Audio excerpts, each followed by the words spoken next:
Sylvia Tilleul, bonjour. Vous êtes directrice de la production d'Hydrocéan, installée ici à Nantes, qui accompagne les entreprises. C'est un bureau d'études qui travaille notamment sur l'hydrodynamisme des navires et des infrastructures maritimes peut-être aussi. En quoi vos activités participent-elles à répondre aux enjeux climatiques ? Alors, je dirais qu'on a des activités qui peuvent répondre aux enjeux climatiques selon deux axes. Le premier axe, c'est qu'on a développé via un projet collaboratif un service d'optimisation des formes de carène des navires. Et donc, ça permet de réduire la consommation de carburant d'entre 5 et 10%. Donc sur des flottes de centaines de navires et sur des porte-conteneurs qui consomment des centaines de milliers de litres de fuel par an, ça représente une économie sur la consommation de fuel et sur les rejets de CO2. Le second aspect, ça reste dans le cadre de l'optimisation, c'est-à-dire qu'on offre des services d'optimisation des structures EMR, donc énergie marine renouvelable, de manière à diminuer les coûts de ces structures, ce qui est aujourd'hui un frein au développement de ce type de système.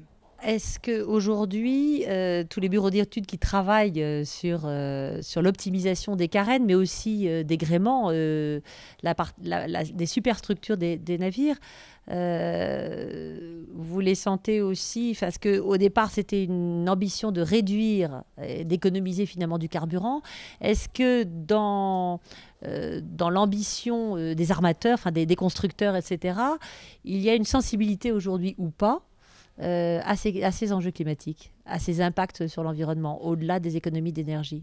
Je dirais que c'est plutôt une conséquence indirecte. Aujourd'hui, les navires vont être obligés d'apposer une certification de la consommation énergétique de leur navire, un peu comme vous avez sur les machines à laver ou les frigos, catégorie A, B ou C. Donc en fait, c'est une obligation qu'ils ont d'évaluer la consommation de leur navire. Quant à savoir s'ils le font par un but purement écologique ou parce que c'est une obligation et que ça leur permet de rapporter des gains d'un point de vue financier sur cette consommation, il faudrait leur demander directement. En quoi la dynamique du pôle-mer atlantique vous aide à aller plus loin? Aujourd'hui, le pôle-mer atlantique s'installe en Pays de la Loire. Est-ce que l'aspect collaboratif entre les acteurs est important ou pas? Alors pour nous, c'est fondamental puisque ce service d'optimisation de forme de navire a été possible. C'est un outil qui a été développé dans le cadre d'un projet collaboratif qui avait été soutenu par le pôle mer Bretagne-Atlantique. Donc ça nous a permis de développer des services innovants et de développer notre activité de manière conséquente, puisqu'aujourd'hui, ce type d'études nous représente environ 30 à 40% de notre chiffre d'affaires. Donc voilà, c'est un modèle de travail, de projet collaboratif qui nous permet vraiment de développer des services innovants, de développer notre activité. Quelles sont vos attentes de la COP21 ? Qu'est-ce que vous espérez de cette effervescence que va connaître la France, pays hôte, à la fin de l'année, finalement pour faire avancer globalement les sujets? Alors là, c'est plutôt à la citoyenne aussi que je m'adresse, faire avancer les sujets climatiques. C'est vrai que pour rester dans le domaine maritime, un des axes du développement, à mon sens, c'est le développement des énergies marines renouvelables, des EMR. Aujourd'hui, les EMR ont du mal à se développer par manque de financement, parce que c'est des solutions nouvelles qu'il faut développer. Et aujourd'hui, il y a un réel besoin de R&D sur ces sujets-là pour que les EMR puissent vraiment se déployer.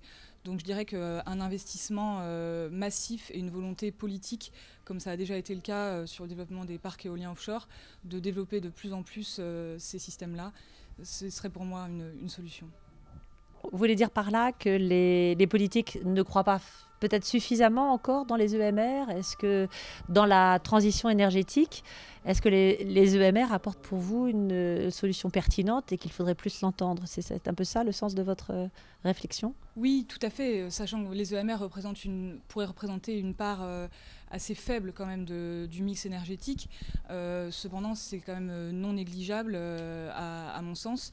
Et il y a une volonté politique sur des technologies qui sont éprouvées, comme l'éolien offshore. Il existe beaucoup d'autres technologies qui restent à se développer pour pouvoir exploiter les océans, notamment en France et aussi en Europe. Et aujourd'hui, c'est un axe de développement, je pense, que les politiques pourraient exploiter. Merci. Olivier Lépine, bonjour. Vous êtes directeur général d'AlgoSource, implanté à Saint-Nazaire, une entreprise qui développe, qui exploite les algues, notamment les microalgues, le développement des microalgues dans différentes activités. Alors déjà, expliquez-nous quelle valorisation vous faites de ces microalgues. Bonjour, nous travaillons sur les microalgues d'abord pour des applications dans l'alimentaire et dans le futur, c'est principalement cette voie qui va émerger. C'est-à-dire qu'on cultive des microalgues, plancton végétal, pour remplacer des ressources d'origine fossile ou pour amener un complément de ressources pour l'alimentation humaine, pour l'alimentation animale, avec aussi des débouchés existants dans le domaine de la cosmétique et de la recherche sur tout ce qui est biomatériaux. Également dans l'énergie ? Oui, également dans l'énergie, sachant que dans l'énergie, pour nous, c'est après. On va d'abord faire des aliments, on va d'abord utiliser des microalgues pour des produits particuliers en termes de matériaux, avant de trouver les modèles économiques pour les applications énergétiques. Mais effectivement, on a plusieurs programmes de recherche en cours à l'heure actuelle.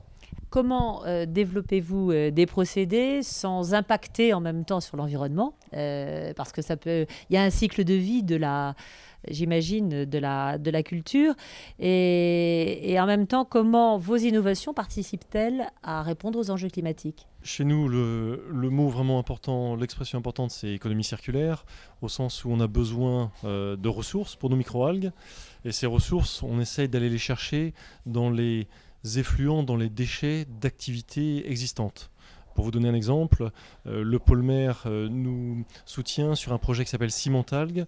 On va chercher de l'énergie, on va chercher du CO2, de l'espace, éventuellement de l'azote au sein d'une cimenterie pour recycler ces éléments, les valoriser et en faire des microalgues qui vont servir après dans tous les domaines dont je vous ai parlé.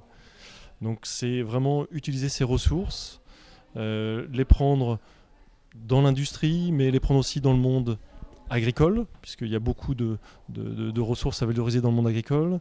C'est les prendre aussi en ville, avec un projet de synergie entre des façades de bâtiments et la production de microalgues pour valoriser ces effluents, mais aussi diminuer la consommation énergétique des bâtiments. Donc on est sur le volet ressources, mais on est aussi sur le volet diminution de la consommation, donc efficacité énergétique. Et c'est par ces deux biais que notre activité a un impact sur le climat et peut s'intégrer dans des politiques de réduction globale des gaz à effet de serre. Vos cultures, parce que là c'est assez étonnant, en fait vous avez des murs végétalisés au lieu d'être des végétaux terrestres, finalement si j'ai bien compris, hein, c'est ça, c'est des végétaux marins, mais ou sinon pour la culture, pour l'alimentaire ou même pour à terme peut-être des carburants, ça suppose de prendre de l'espace sur le domaine maritime. Comment ça se répartit géographiquement ? Le principe, c'est d'avoir des cultures hors sol. Donc, un des intérêts des microalgues, c'est de pouvoir valoriser ces espaces qui ne sont pas agricoles. Donc, on n'a pas de compétition entre l'agriculture classique et la production de microalgues. Alors, pour l'instant, ça se fait à terre. On envisage avec des partenaires un peu partout dans le monde de valoriser des espaces, disons, arides, semi-désertiques. Donc, des espaces très ensoleillés, le soleil dont on a besoin. Il y a aussi certains projets assez futuristes, notamment un projet de la NASA pour développer ses activités en mer. Bon, pour nous, ce sera plutôt dans un deuxième temps compte tenu des contraintes. Et pour l'instant, on est sur ces grands espaces avec des modèles soit de culture extensive, très très grande surface, soit au contraire des modèles plutôt décentralisés. Je vous ai parlé d'une usine tout à l'heure. Typiquement, autour d'une usine, il y a 10, 20, 30 hectares de foncier un peu immobilisé, un peu perdu. On vise à s'intégrer dans ces espaces pour recycler l'espace en même temps que les effluents de l'usine. Quelles sont les conditions pour que ce que vous décrivez comme étant, on va dire, un début d'économie circulaire fonctionne ? Comment comment faire pour que les acteurs, effectivement, se retrouvent ensemble pour que les déchets des uns soient des ressources pour les autres? Est-ce que, par exemple, le pôle mer ou les régions, quels sont les acteurs, enfin, les conditions pour que ça fonctionne? Alors, la première condition, c'est le fait que les acteurs puissent se rencontrer et se comprendre. Donc pour nous, c'est une des motivations premières de rejoindre le pôle mer, la force du réseau, la force des projets collaboratifs, de l'animation faite par le pôle, nous permet de rentrer en contact avec ces industriels. La deuxième condition, après cet aspect culturel, c'est de pouvoir trouver des modèles économiques. Alors là aussi, c'est définir des modèles économiques, ça veut dire commencer par se connaître, bien comprendre les activités des uns et des autres, travailler ensemble dans des projets collaboratifs, et pour aboutir finalement à un modèle économique qui va être viable et qui va pouvoir se généraliser. Donc là aussi, le pôle mer Bretagne-Atlantique est intéressant puisqu'il nous permet de rencontrer des acteurs qu'on n'aurait pas rencontrés seuls ou qui ne nous auraient pas vus comme un partenaire intéressant et crédible sans le pôle. Alors, ce que vous nous décrivez comme innovation, c'est marginal ou est-ce que ce sont vraiment des métiers, enfin des secteurs d'activité d'avenir, les microalgues? C'est quand même un sujet dont beaucoup de gens parlent. Et concrètement, est-ce que finalement c'est créateur d'emplois? Est-ce que voilà, comment va AlgoSource? Alors, on est une filière en émergence. Ça veut dire que, pour nous, l'activité a commencé en 1993. Donc, vous voyez que ce n'est pas tout jeune. On arrive à un moment où la recherche qui a pu être faite, le travail justement sur trouver des produits qui vont s'insérer dans l'économie pour amener une ressource nouvelle ou pour remplacer un produit dont l'empreinte écologique n'est pas satisfaisante, eh bien, c'est maintenant que ça se produit. Donc on est sur une phase de croissance très importante avec des grands industriels qui depuis quelques années s'intéressent aux microalgues dans des projets de développement. Donc ils suivent un cycle de développement assez classique avec la mise en place de démonstrateurs. Et si ces démonstrateurs permettent de valider la durabilité des projets, économiques mais aussi en termes écologiques et sociaux, alors ils vont investir pour développer une activité pérenne et on aura vraiment le développement d'une nouvelle activité à une échelle significative. Pour prendre l'exemple de notre partenaire cimentier, Ciment Calcia, groupe Italcementi, donc c'est le deuxième cimentier européen. Si lui trouve un modèle économique, c'est potentiellement une cinquantaine ou une soixantaine d'usines dans le monde qui vont pouvoir développer une activité microalgue avec un impact vraiment important. Qu'attendez-vous de la COP21 justement sur cette filière émergente? Pour nous, deux choses. La première chose, c'est de pouvoir montrer nos solutions, les faire connaître et les montrer comme crédibles dans la mesure où nous sommes émergents et encore petits. Et puis, comme mes collègues ici, la deuxième chose, ce sont des financements pour la recherche, puisque on voit une émergence, mais encore beaucoup de nouvelles technologies pour réduire les coûts, pour augmenter l'efficacité de nos procédés et aller vers les applications matériaux, énergie, chimie verte, qui sont à grande échelle et qui ont un vrai impact sur le climat. Merci. Patrick Poupon, bonjour. Vous êtes directeur du pôle mer Bretagne-Atlantique, doit-on dire maintenant, qui accompagne les entreprises du maritime dans le développement de leurs innovations et qui est un formidable réseau d'acteurs, à la fois de la recherche et de l'industrie. Comment toutes les solutions, comment faire entendre pendant la COP21 que les solutions du maritime peuvent participer aux solutions globales pour répondre aux enjeux climatiques? Déjà, quand on parle de climat et de changement climatique, c'est indissociable avec l'océan.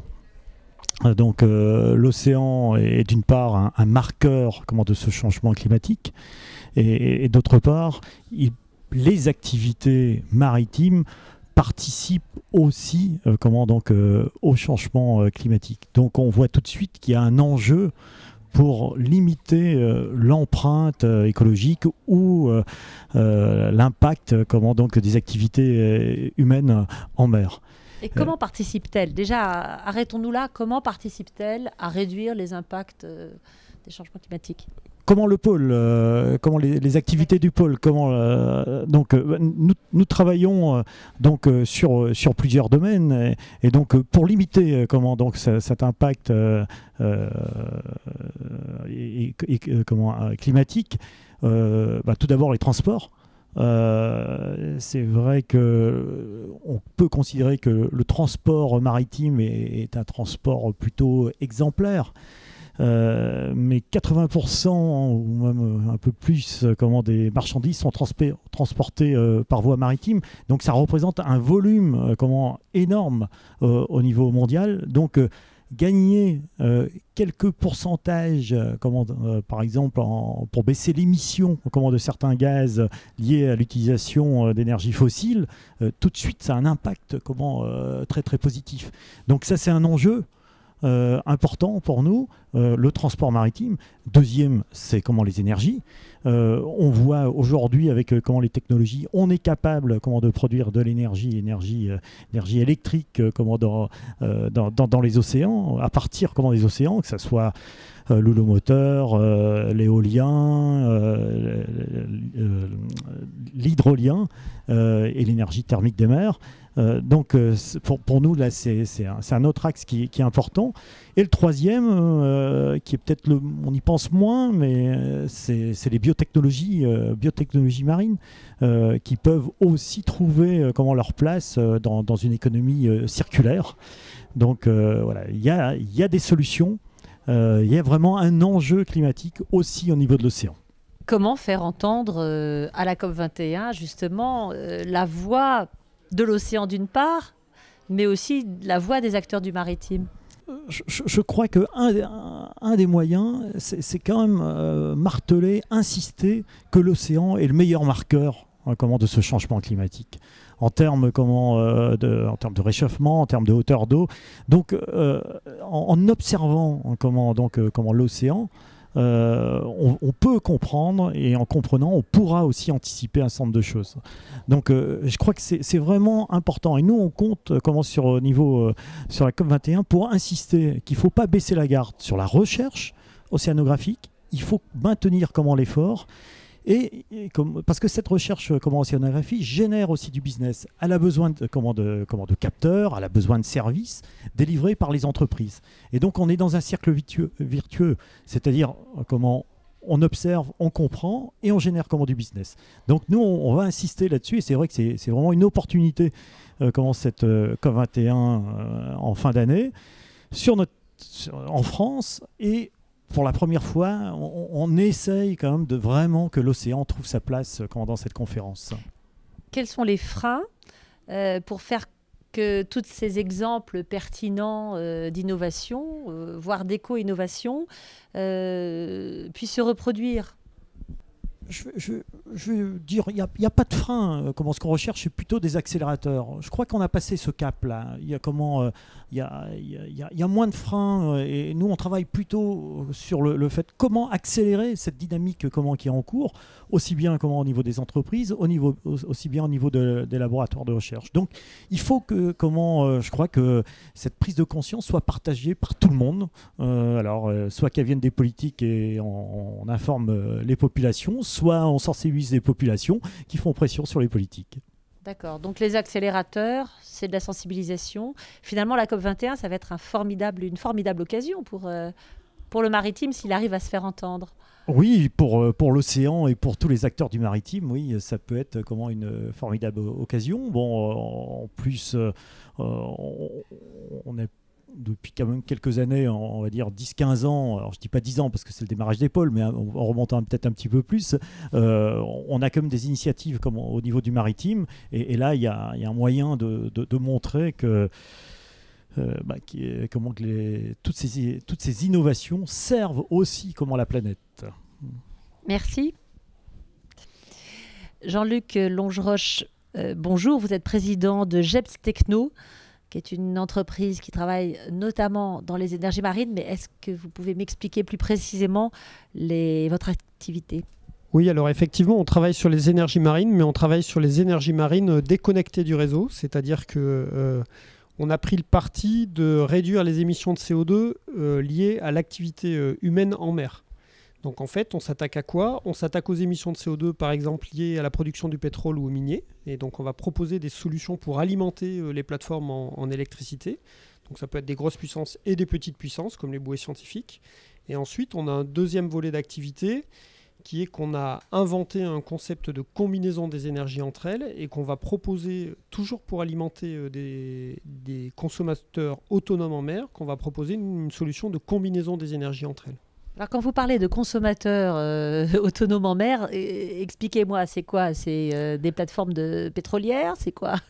C'est qui ces consommateurs autonomes en mer ? C'est pas des bateaux ? Alors, si, c'est des les bateaux. consommateurs autonomes en mer, c'est effectivement des plateformes pétrolières, des fermes aquacoles, ça peut être des bouées scientifiques, des bases scientifiques isolées sur des petites îles. Donc, on va dire des gens qui aujourd'hui produisent leur électricité avec des diesel générateurs, de temps en temps des turbines à gaz, et on va leur proposer de remplacer ça par des énergies vertes. Et ensuite, c'est aussi les navires, puisqu'en fait, on a utilisé la technologie de récupération de la houle qu'on avait développée pour la convertir en un système de récupération d'énergie dans les stabilisateurs des navires, c'est-à-dire qu'ils récupèrent le roulis des navires pour réduire la consommation. Quels sont justement ce mix énergétique que vous évoquez ? Donc vous venez d'évoquer, comment l'appelle-t-on cette énergie qui utilise le roulis de la mer ? Vous lui avez donné un nom ? Alors, on n'a pas donné de nom particulier à cette récupération d'énergie. C'est cinétique. En fait, on met en circulation à l'intérieur d'un flotteur une masse liquide et on récupère le mouvement de cette masse liquide en circuit fermé avec une simple turbine.